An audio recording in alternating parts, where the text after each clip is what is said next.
रोज नई नई वीडियोस देखने के लिए हमारे YouTube channel Mahavir studio Kasganj को सब्सक्राइब कर बेल आइकन को दबाना ना भूलें।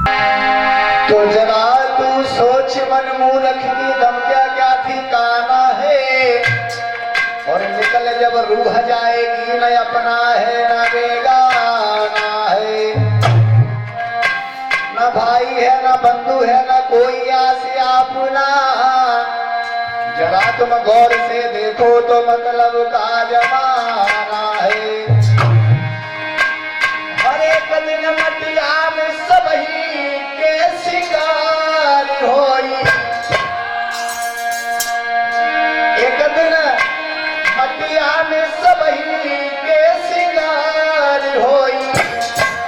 जब पिंजरा से पंछी फरार होई, जब पिंजरा से पंछी फरार होई।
अगर ये सुखड़ी निकाल दी तो जाना तो है, ये सबको पता है कि खाली हाथ है तो खाली हाथ चले जाएंगे।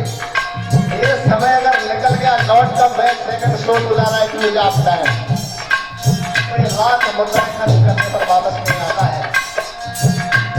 और ये कार्यक्रम सुन रहे हैं ये वाला वीडियो के सौजन्य से, इसके एडिटर है हमारे अभिषेक भैया जी। कैसे है